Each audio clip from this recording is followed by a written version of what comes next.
I thought I knew who I was until a stranger at the pharmacy shattered my entire life with 5 words. She went missing 25 years ago. My name is Jessica Thompson, and this is the story of how I discovered that everything I believed about myself was a lie. It started on a rainy Tuesday afternoon in Portland. I was standing in line at Walgreens, feeling miserable with a sinus infection, when an older woman turned around and stared at me like she'd seen a ghost. Her face went completely white. Her hands started shaking, and then she said something that changed everything. "You look just like my sister."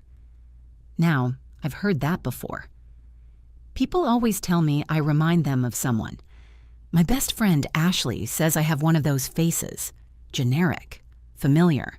The kind of face that makes strangers think we went to high school together. So I smiled politely, the way you do when someone says something random in public. But this woman didn't smile back. Instead, tears started forming in her eyes. "She went missing 25 years ago," she whispered. That's when my polite smile started to fade. There was something in her voice, something raw and desperate that made my skin prickle. I laughed nervously, trying to lighten the moment. "I'm sorry to hear that. What was her name?" She stared at me for what felt like forever. Then she said 2 words that made my blood run cold. "Your name." The prescription bottle I was holding slipped from my hand. I watched it fall in slow motion, heard it hit the linoleum floor with a crack. Little white pills scattered everywhere, rolling under the candy display, bouncing off the woman's sensible brown shoes, but neither of us moved to pick them up. "My name?" I repeated, my voice barely a whisper. "Rachel," she said. "Rachel Marie Anderson. My middle name is Rachel, Jessica Rachel Thompson. My parents told me they named me after my grandmother, but I'd never met her. She died before I was born. Or at least, that's what they said." The woman stepped closer, and I could see every line on her face, every gray hair that had probably turned that color from years of worry. "You have her eyes," she said, "green with little gold flecks, and that scar above your eyebrow." My hand moved involuntarily to touch the small scar above my right eye. I'd gotten it falling off my bike when I was 7. My dad had rushed me to the emergency room. Mom held my hand while they put in 3 tiny stitches. I remembered it perfectly. Or did I? "How old are you?" the woman asked. 32. She'd be 32. Her voice cracked on the words. She had a birthmark on her left shoulder, shaped like a crescent moon. The pharmacy suddenly felt too small, too bright. The fluorescent lights buzzed overhead like angry wasps. I could hear my heart pounding in my ears, drowning out the soft music playing from the speakers. An elderly man behind us cleared his throat impatiently, but we didn't move. "I'm sorry," I managed to say. "I think you have me confused with someone else." But even as I said it, something cold was creeping up my spine, because I do have a birthmark on my left shoulder, shaped exactly like a crescent moon. I'd always thought it was cute, unique. My boyfriend in college used to kiss it and call it my lucky charm. The woman reached into her purse with trembling hands and pulled out a worn photograph. This was her. This was Rachel. I looked at the photo and felt the ground shift beneath my feet. A little girl stared back at me, grinning with 2 missing front teeth. She had my nose, my chin, those same green eyes with gold flecks. She was wearing a pink dress I swear I remembered owning. "I have to go," I said, backing away. "I'm sorry, I have to go." I turned and ran out of the pharmacy, leaving my prescription, my dignity, and possibly my entire identity scattered on that floor. The rain hit my face like cold needles, but I didn't stop running until I reached my car. I sat there, engine off, rain pounding on the windshield, trying to make sense of what just happened. But here's the thing about the truth. It doesn't care if you're ready for it. It doesn't wait for the perfect moment. Sometimes it finds you on a random Tuesday when you're sick and vulnerable, standing in line at a pharmacy. Sometimes it looks like a stranger's tears and sounds like your own name spoken by someone who's been searching for you for 25 years. My name is Jessica Thompson. At least I thought it was. But that Tuesday afternoon, I started to wonder if my name might actually be Rachel Marie Anderson, and if the life I'd been living was built on someone else's tragedy. That morning had started like any other Tuesday in my life. I woke up at 7:30 in my Pearl District apartment. the one with the exposed brick walls and the window that never quite closed all the way. Rain was pattering against the glass, which was nothing new for Portland in March. My sinuses felt like someone had stuffed them with cotton balls soaked in cement. I rolled over and grabbed my phone, squinting at the bright screen. 3 texts from Ashley asking if we were still on for Thursday coffee. One from my mom with a gif of a dancing cat and the words, "Happy Tuesday, sweetie." And 2 missed calls from my client who wanted to know if I could make the logo more purple but less purple. My name is Jessica Thompson, and I design logos for small businesses. Not the most glamorous job, but it pays the bills and lets me work from home in my pajamas. I'd been doing it for 5 years, ever since I graduated from Portland State with a degree in graphic design and a mountain of student loans. I dragged myself out of bed and shuffled to the kitchen. My apartment was small but cozy, decorated with thrift store finds and plants I somehow hadn't killed yet. The walls were covered with my own artwork and photos from family vacations. There was one of me and my parents at Crater Lake when I was 15, all of us squinting in the bright sun. Another from my college graduation, my dad looking proud in his only suit, my mom crying happy tears, Susan and Michael Thompson, the best parents anyone could ask for. Mom worked as a pediatric nurse at OHSU, coming home with stories about brave kids and grateful parents. Dad was an accountant at a firm downtown, the kind of guy who got excited about tax season and actually enjoyed balancing checkbooks. They'd been married 35 years and still held hands when they walked. I made myself tea with honey, hoping it would help my throat. As I waited for the water to boil, my phone rang. Mom's face appeared on the screen, smiling in that photo I'd taken at her birthday dinner last year. "Morning, sweetie," she said when I answered. "How are you feeling?" "Like someone filled my head with concrete," I croaked. "Did you call the doctor? You know how you get with sinus infections. Remember that time in high school when you let it go too long and ended up with pneumonia?" I did remember. Mom had stayed home from work for 3 days, making me soup and forcing me to drink what felt like gallons of water. She'd slept on a chair in my room because she was worried about my breathing. "I'll go to the walk-in clinic," I promised. "Good. Oh, and don't forget about Emma's wedding next month. Aunt Karen called yesterday to make sure you got the invitation. You know how she gets about RSVPs. Emma was my cousin, Aunt Karen's daughter. We'd grown up together, spending summers at the coast, building sandcastles and searching for shells. The Thompson family was small but close. Just my parents, Aunt Karen and Uncle Bill, and their 2 kids. My grandparents had all passed before I was born, which I'd always thought was sad. No stories about Grandma's cookies or Grandpa's war tales like other kids had. After I hung up with Mom, I took a shower, threw on my dad's old University of Oregon sweatshirt and some jeans, and headed to the walk-in clinic. The doctor confirmed what I already knew: sinus infection. She sent me off with a prescription for antibiotics and instructions to rest. The rain had picked up by the time I left the clinic. I sat in my Honda Civic for a moment, debating whether to fill the prescription now or just go home and sleep. Responsibility 1. The Walgreens on Northwest 23rd was only 5 minutes away. I found a parking spot right in front, which felt like a small miracle. Inside, the pharmacy was busy but not packed. An elderly man was arguing about insurance coverage. A young mom was juggling a toddler and a prescription bag. Normal Tuesday afternoon stuff. I handed my prescription to the pharmacy tech, a kid who looked about 12 but was probably in college. 20 minutes, he said without looking up. So I wandered the aisles, picking up things I didn't need. Chapstick, a magazine with spring organizing tips on the cover, a bag of cough drops, normal things for a normal person living a normal life. If someone had told me that in 20 minutes everything I believed about myself would crumble, I would have laughed. I was Jessica Thompson. I had baby pictures on my parents' mantle starting at age 3. I had a birth certificate, a social security number, a history. But histories, I was about to learn, can be rewritten. And sometimes the most ordinary moments are just the calm before everything changes. The pharmacy line moved slowly. I shifted my weight from foot to foot, trying to ignore the pressure in my sinuses. The woman in front of me was buying what looked like half the gardening section: gloves, plant food, and one of those little hand shovels. She had gray hair pulled back in a neat bun and wore a cardigan that reminded me of something my mom would own. When she turned around to leave, our eyes met. The change in her expression was instant and terrifying. Her face went from pleasant distraction to complete shock, the color draining away like someone had pulled a plug. Her mouth opened slightly, and the bag of gardening supplies slipped from her hand. "Oh my God," she whispered. I bent down to help her pick up the scattered items. "Are you okay? Do you need to sit down?" She grabbed my wrist as I handed her the gloves. Her grip was stronger than I expected. "You look just like my sister." I straightened up, gently pulling my hand back. "People say I have one of those faces."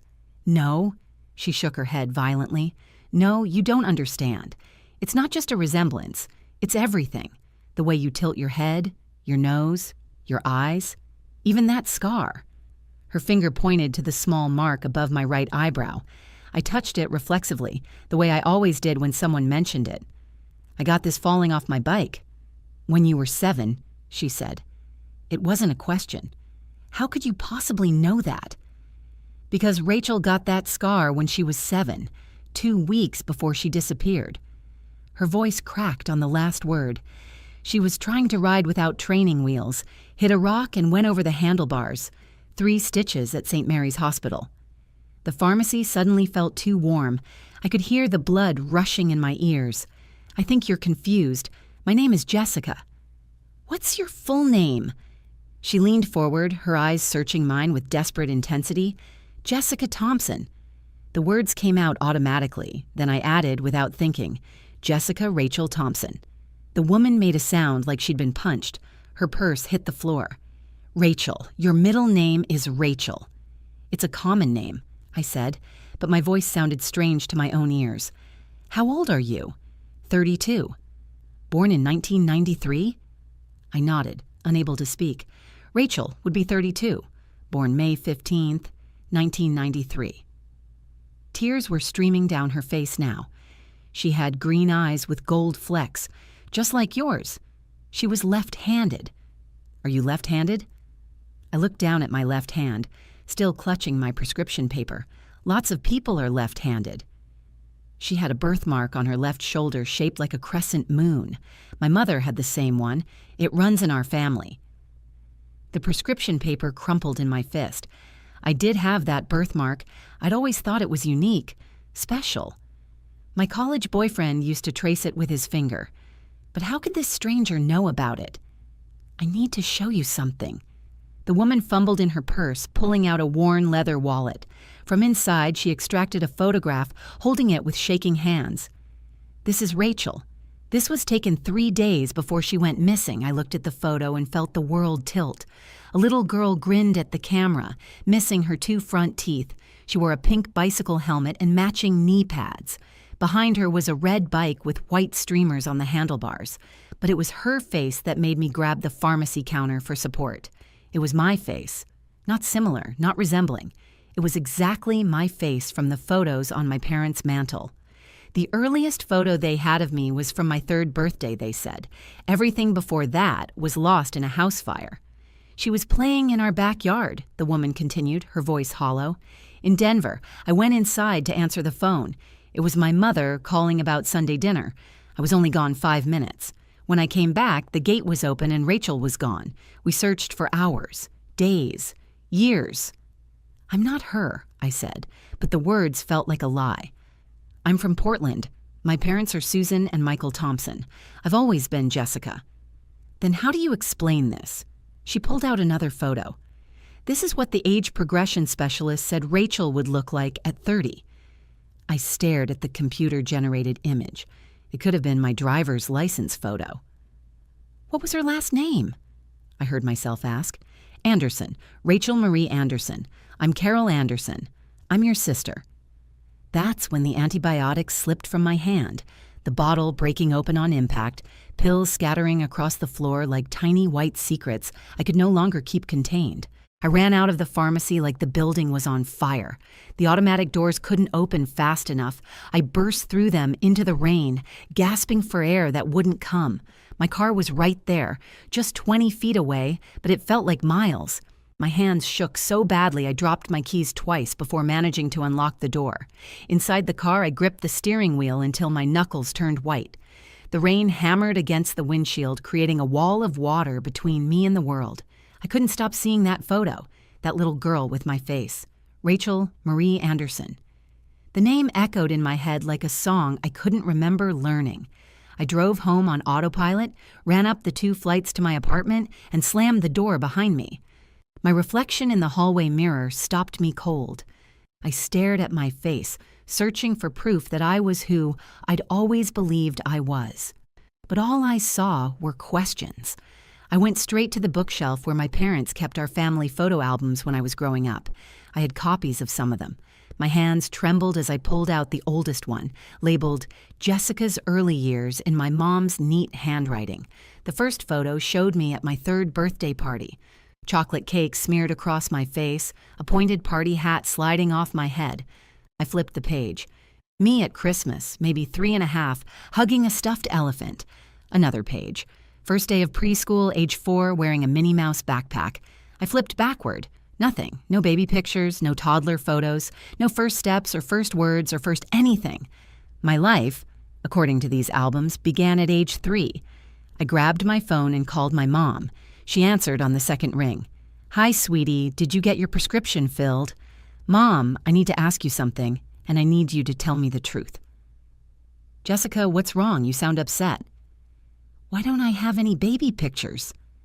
The silence stretched too long. I could hear her breathing, quick and shallow. "We've told you this before. The house fire when you were 3, we lost everything." "What house fire? Where were we living?" "In California, before we moved to Portland." "Where in California?" Another pause. "Sacramento." "What was our address?" "Jessica, why are you asking about this now?" "Just answer me, Mom, please. What was our address?" "I don't remember the exact address. It was so long ago." "You remember everything. You still have the receipt from my first day of kindergarten shoes. How can you not remember where we lived?" "Jessica, you're scaring me. What's going on?" I hung up. My hands were shaking so hard I could barely hold the phone. I went to the bathroom and stood in front of the mirror, pulling my shirt off my left shoulder. There it was. The birthmark I'd never really thought about, shaped exactly like a crescent moon. I called Ashley. "Can you come over? Right now?" "Jess, I'm at work. What's wrong? Yep, please, I need you." 20 minutes later, she was at my door, still in her dental hygienist scrubs. I told her everything, the words tumbling out in a rush. The woman at the pharmacy, the photos, the missing sister named Rachel, the birthmark. Ashley listened, her face growing more concerned with each detail. "Okay, let's think about this logically. It could be a coincidence. Rachel is a common name. Lots of kids fall off bikes. And the birthmark? And the fact that I have no photos before age 3, and that my parents can't remember where we lived. Maybe they're telling the truth about the fire. Then why can't they remember the address? Why have they never taken me back to California to show me where we used to live? Why don't I know any family friends from before Portland?" Ashley bit her lip. "What do you want to do?" "I need to know the truth." I pulled out my laptop and opened Facebook. "Help me find her." It didn't take long. Carol Anderson, retired teacher, lives in Portland. The profile picture showed her with what looked like grandchildren. Her cover photo was a garden in full bloom. "That's her," I whispered. "That's the woman from the pharmacy." I clicked on her photos, scrolling through years of family gatherings, holidays, ordinary life. Then I found it. An album titled Never Forgotten. My finger hovered over it for a moment before clicking. The first photo knocked the breath out of me. A family portrait. A younger Carol, maybe early 30s, with a man who must have been her husband, a girl about 10 years old, and a younger girl about 7, with a gap-toothed grin. The caption read, "The last photo of our complete family." Rachel went missing 2 weeks later. We never stop hoping. I stared at that little girl's face, at my face. "Oh my God," Ashley whispered. "Jess, you need to meet with her." I nodded, my throat too tight to speak. With trembling fingers, I typed out a message. "Mrs. Anderson, this is Jessica from the pharmacy. I think we need to talk." 3 days later, I sat across from Carol Anderson at a small cafe on Hawthorne. She'd responded to my message within minutes, suggesting we meet somewhere public but quiet. I'd barely slept since the pharmacy encounter, spending my nights staring at photos and searching for memories that didn't exist. Carol arrived carrying a large tote bag and a manila folder. Her eyes were red-rimmed, like she'd been crying for days. Maybe she had been. She sat down carefully, as if sudden movements might scare me away. "Thank you for meeting me," she said softly. "I know this must be overwhelming." I nodded, not trusting my voice. She pulled out the manila folder first, spreading its contents across the small table. Newspaper clippings, missing person flyers, police reports, an entire life documented in desperate searches. "This was in the Denver Post," she said, pointing to a headline. "Local girl vanishes from backyard." The article was dated June 3rd, 1998. We'd just moved to that house, new neighborhood. I thought the fence was secure. She showed me another clipping. Rachel Marie Anderson, age 7, brown hair, green eyes, 42 inches tall, 45 pounds, wearing a yellow sundress with butterflies, left-handed, scar above right eyebrow, birthmark on left shoulder. My hand went unconsciously to my shoulder. "The police thought she wandered off and got lost," Carol continued. "Then they thought maybe she'd been taken by someone. We had volunteers searching for weeks. My husband took a leave from work. We hired private investigators." She pulled out a photo album next, the one I'd seen glimpses of on Facebook. This was Rachel's first day of school. She was so excited, insisted on wearing her new light-up shoes even though they didn't match her dress. Page after page of a life interrupted, birthday parties, Christmas mornings, a trip to the zoo. In every photo I saw myself, not someone who looked like me. Me. "This was taken the morning she disappeared," Carol said, her voice breaking. She showed me a Polaroid of a little girl eating cereal, grinning at the camera with milk on her chin. She was going through a phase where she wanted photos of everything. I must have taken 50 pictures that week alone. "I don't remember any of this," I whispered. "You were so young. Trauma can affect memory, especially in children."